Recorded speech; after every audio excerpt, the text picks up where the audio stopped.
That is not who we are.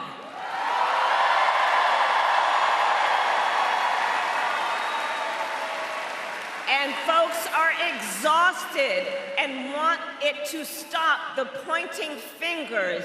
It is time that we start locking arms together as a people who rise and fall together.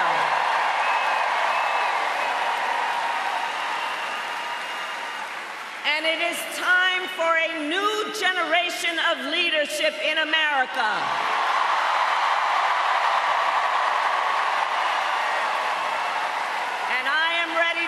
That leadership as the next President of the United States.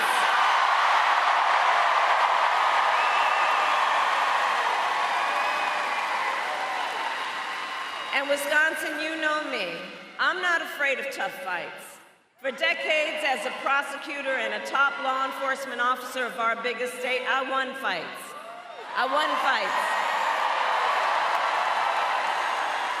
Against the big banks that ripped off homeowners, against for-profit colleges that scammed veterans and students, against predators who abused women and children, against cartels that trafficked in guns and drugs and human beings. And Wisconsin, if you give me the chance to fight on your behalf as president, there is nothing in the world that will stand in my way of fighting for you.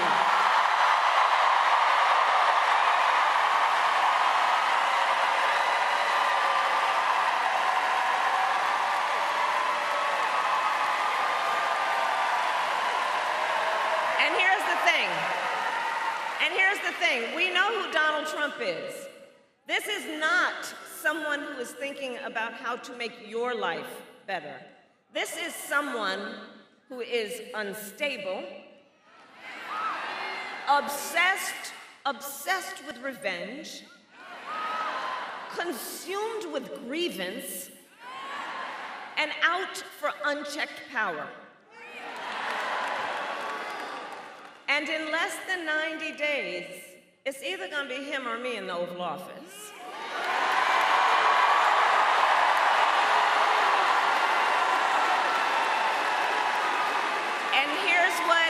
Here's what you know, and here's what we know. If he is elected, it's not going to happen, but if he were elected, on day one, Donald Trump would walk into that office with an enemies list.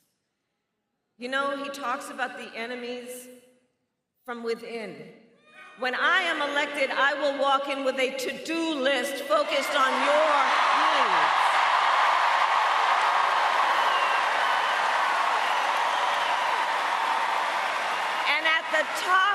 And at the top of my list is bringing down your cost of living. That will be my focus every single day as president. I will give a middle-class tax cut to over 100 million Americans. We will enact the first ever federal ban on corporate price gouging on groceries. We will fight to make sure hardworking Americans can actually afford a place to live. And if any of you out there are caring for an elderly parent, well, my plan will cover the cost of home care under Medicare so that seniors can get the help and care they need to stay in their own homes. It's about dignity. It's about dignity. And my plan will lower the cost of childcare, cut taxes for small businesses. Do we have any small business owners here? I love our small businesses. My plan will lower healthcare costs because, by the way, I believe access to healthcare should be a right and not just a privilege of those who can afford it.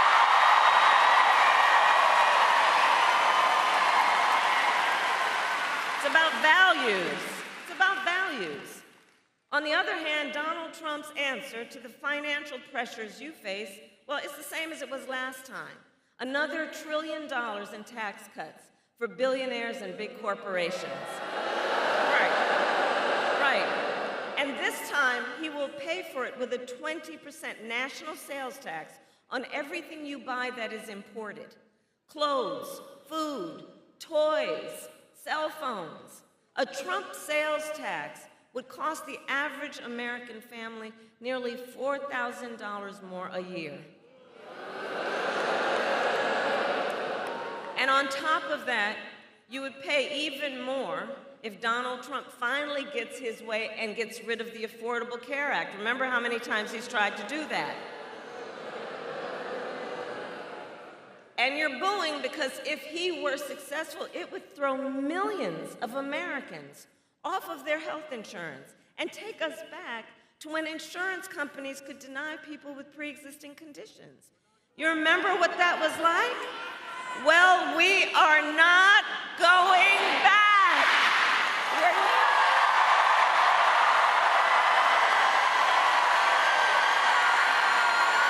We're not going back. Just like Wisconsin's state motto tells us, we will move forward.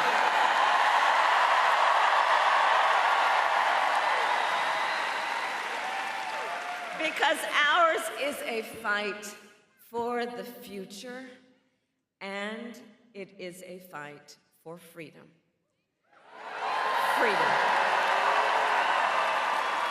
Like the fundamental freedom of a woman to make decisions about her own body and not have her government tell her what to do.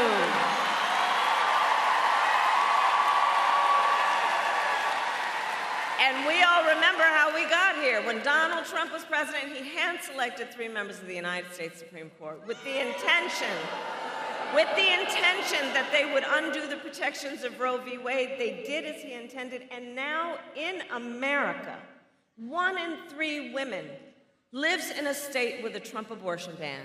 Many with no exceptions even for rape and incest, which is immoral. Immoral. And look, Donald Trump's not done. He would ban abortion nationwide. Yes, even here in Wisconsin. And he would restrict access to birth control, put IVF treatments at risk, and force states, listen to this, force states to monitor women's pregnancies. Just Google Project 2025. Read the plans yourself, and I know we all here know one does not have to abandon their faith or deeply held beliefs to agree. The government shouldn't be telling her what to do with her body. Not the government.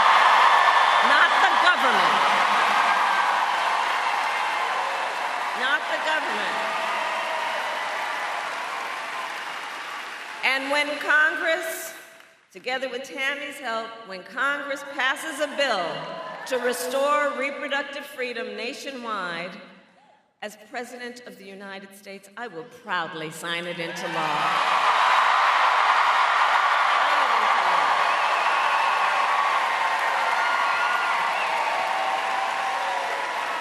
So, Wisconsin, I am asking for your vote.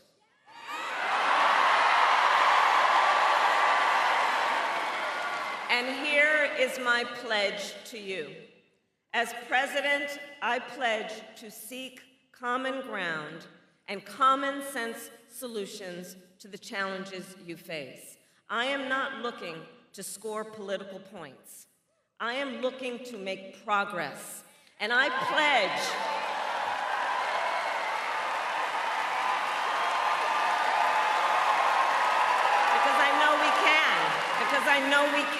I know we can make progress. And I pledge then to listen to experts, to those who will be impacted by the decisions I make, and to people who disagree with me. Because look, unlike Donald Trump, I don't believe people who disagree with me are the enemy.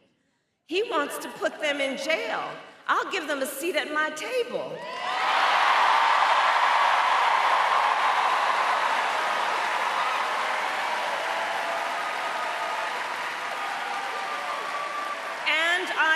pledge to always put country above party and self, and to be a president for all Americans.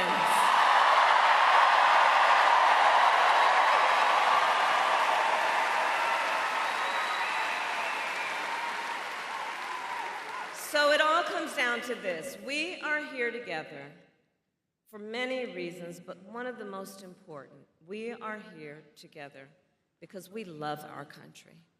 We love our country. We love our country. And when you love something, you fight for it.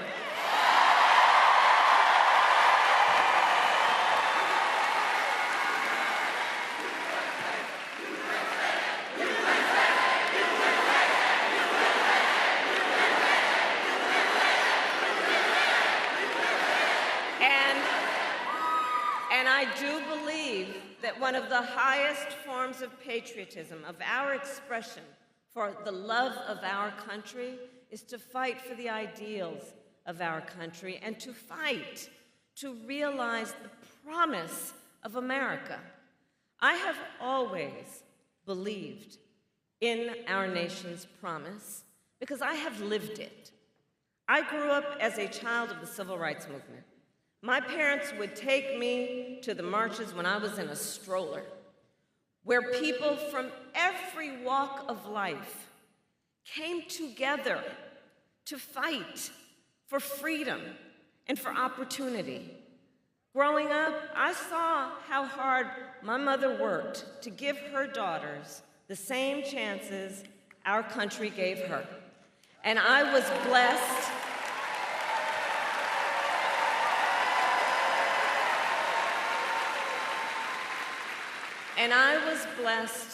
to have family by blood and family by love who instilled in me the values of community and compassion and faith.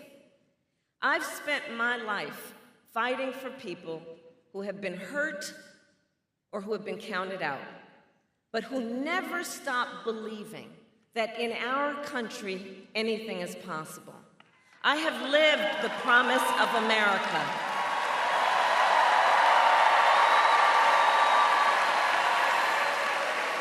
And today, I see the promise of America in all of you, in all of you, in everyone here. I see it in the women who refuse to accept a future without reproductive freedom. And the men who support them. I see it in the fathers and mothers who work hard every day for their children's future. I see it in Republicans who never voted for a Democrat before, but put the Constitution of the United States over party.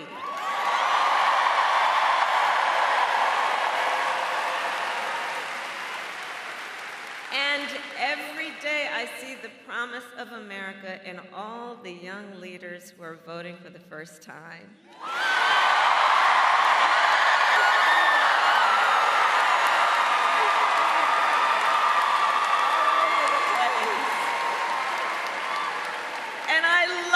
Generation. I just love you guys. And let me tell you why. Let me tell you why. One of the reasons is you all are rightly impatient for change. Rightly. You, who have only known the climate crisis, are leading the charge to protect our planet and our future. You, who grew up with active shooter drills, are fighting to keep our schools safe.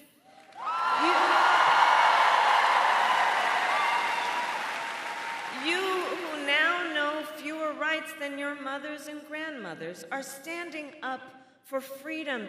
And what I know about you is these issues are not theoretical. This is not political for you. This is your lived experience. And I see you, and I see your power. I see your power, and I am so proud of you.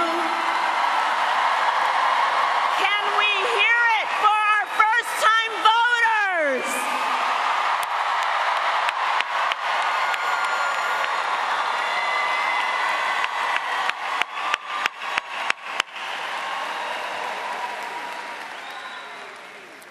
So, Wisconsin, okay, we got 6 days to get this thing done. And no one can sit on the sidelines. So let's spend the next 6 days so that when we look backward after the 6th day, we will know we did everything we could, okay? So now is the time to knock on doors, to text, to call, to reach out to family and friends and classmates and coworkers and neighbors. And as we do, here's my request.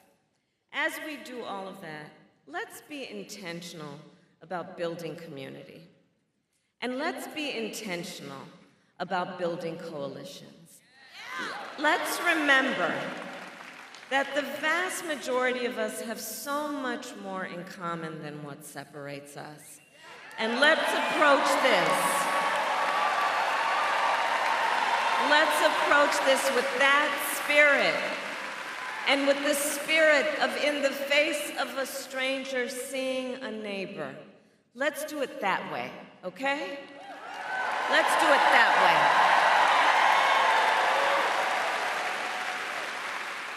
way. And let us remember that your vote is your voice, and your voice is your power.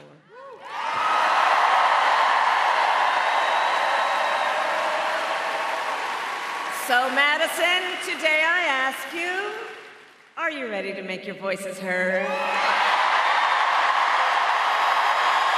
Do we believe in freedom? Do we believe in opportunity? Do we believe in the promise of America?